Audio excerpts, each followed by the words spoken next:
Welcome to my Days of Our Lives official channel. I hope everyone is having a wonderful day. Before we begin, please hit the subscribe button and give this video a thumbs up. Johnny woke Chanel with a shock, reminding her that she had left the bakery earlier that morning. Chanel sighed with satisfaction. "We own the morning," Johnny murmured. Chanel pulled Johnny away as he was kissing her. Chanel said that she intended to follow the doctor's advice and refrain from becoming pregnant for a year. "After my miscarriage, I'm not taking any chances," Chanel said. Chanel took one of her birth control tablets out of her nightstand and consumed it. "I don't know if this is the right time to say this or not, but I know there's a risk of another molar pregnancy in the future. And if that's not something you feel you can handle, I just want you to know it's okay, if we don't," Johnny said. Chanel gave a head shake. "If there's one thing I learned from this experience, it's that when the time is right, it'll be right. And I cannot wait to have a baby with you. If you're good with that," Chanel said. With a grin on his face, Johnny proposed. Johnny then reminded Chanel that they had to go have breakfast with her mother. Chanel groaned and lamented that her early work schedule prevented her from ever getting to rest in bed. Johnny inquired, "You want to reschedule?" Chanel kissed Johnny and countered that they may be late.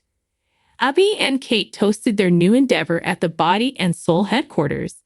Sorting through a pile of headshots, Abby hoped out loud that the open casting call for the soap opera's relaunch would yield some worthy prospects. "We certainly have a lot of roles to fill. We just have to do it quickly," added Kate.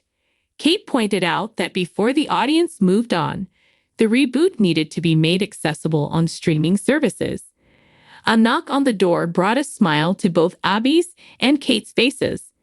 Kate said, "Let the auditions begin. Imagine our next big star could be on the other side of that door," remarked Abby. The lady stormed in and told Abby not to call her Marlena. Kate answered the door, and Abby exclaimed, "Marlena, I'm so glad you changed your mind." The lady was in character. Kate thought, "You are the one and only Carlomagno." Abby said, "Hattie Adams." "I am the one and only," she said. Kate, looking perplexed, stated she'd heard Hattie had moved out of town. Hattie acknowledged that she had moved out of town to explore her identity, but she had not found solace in a nudist colony or a nunnery. Hattie said, "I didn't feel like I fit in anywhere." Hattie went on to say that she had come to the realization that her last pleasant moment had been when she had played Marlena. "Actressing is my calling," Hattie said with pride. "I see," Kate said. Hattie claimed to have spotted the soap opera's casting call and to have always thought she resembled Carlomagno.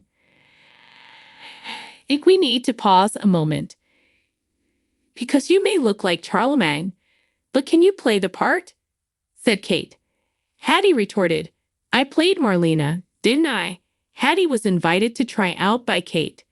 "Give me a script." "Come on, I'll show you Carlomagno," Hattie said.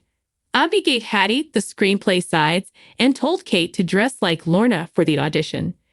It goes without saying, Kate rolled her eyes. After a few botched efforts, Hattie stammered and Abby offered her some guidance. Upon delivering a convincing performance, Hattie inquired about the part. When Abby saw Kate's frown, he told Hattie to wait outside. Kate griped, "I know she looks the part, but she can't act." Abby recommended an acting teacher. "If we don't get what we want, then we'll make a change." "But that look," Abby said. Kate sighed. Kate accepted after a little pause. Hattie ran inside the room when Kate called at her to come back. Abby said, "You're hired." Hattie thanked Abby and Kate for the opportunity as she danced in joy. Kate discussed her contract with Hattie as Abby was leaving. Hattie attempted to bargain with Kate about her wages, but Kate claimed that Hattie had the necessary expertise like I could use some perks. Grumbled Hattie. Hattie listed a few things, but Kate shot them down one by one. Hattie questioned, would Abby want an unhappy Carlomagno? Kate said Hattie, You're making a mistake if you think you can twist that man to your advantage. Hattie accepted the contract after Kate informed her that she could take it or leave it. Stephanie received a call from Jada at the police station when she was working at the Square Cafe. I told Marlena our theory that Everett never re-emerged and that Bobby is still in control, Jada said. Although Marlena was constrained by the doctor-patient privilege, Jada believed Marlena approved of the evaluation. And how did she react when you told her that we think that he may have stabbed Rafe? Stephanie inquired. I'm keeping that on a need-to-know basis, Jada said. Stephanie agreed. When Leo came over to the table, he questioned Stephanie. What did Everett do now? Stephanie quickly canceled the conversation and made fun of Leo for approaching people unexpectedly. Leo said, I smell a story. Leo asserted that the paper was disorganized, but Stephanie was hesitant to comment. All right, but this is limited to this table, Stephanie said. Leo was informed by Stephanie that Everett had dumped her. Leo exclaimed, that cad. Steph, I'm so sorry. Leo acknowledged his amazement. Before Everett was sent to Bayview, he prattled on about you constantly, remarked Leo. Leo contended that there was a problem with the circumstances. Everett told me he wanted to focus on his mental health. He didn't think it was fair to ask me to wait for him while he got better, Stephanie said. Leo furrowed his brow. But he would have waited, right? And Everett knew that. Leo said, Everett has not been behaving like himself, according to Leo, since being let out of Bayview. How so? Inquired Stephanie. He has been moody and withdrawn for one thing. The other day, I had to say his name 3 times before he heard it. It was almost like he didn't recognize it, said Leo. Leo let out a gasp. Leo speculatively said to himself that Bobby, not Everett, had dumped Stephanie. Leo brought up the fact that Jada had wed Bobby. If Bobby is still in control, maybe he dumped you so he could be with her, remarked Leo. Leo's hypothesis was rejected by Stephanie, who emphasized that Bobby did not have influence over Everett. Leo wasn't convinced. Leo was instructed to keep his hypothesis to himself by Stephanie. Leo said, I could just make it a blind item. A blind item. About someone with multiple personalities and 2 loves. Everyone will know who you are talking about. Not to mention you be writing a blind item about your boss, who I doubt would take kindly to you reading insinuations about his mental health in the paper he edits. Stephanie countered. Leo let out a sigh. Leo said, do you think I could be right? No, Stephanie replied. Stephanie pleaded with Leo to put the issue to rest when he promised to speak with Everett. Leo grinned as Stephanie turned to go. Not gonna help. What does she know? It's not like I'm without certain talents. Besides, when have I ever stayed out of anything? Leo said.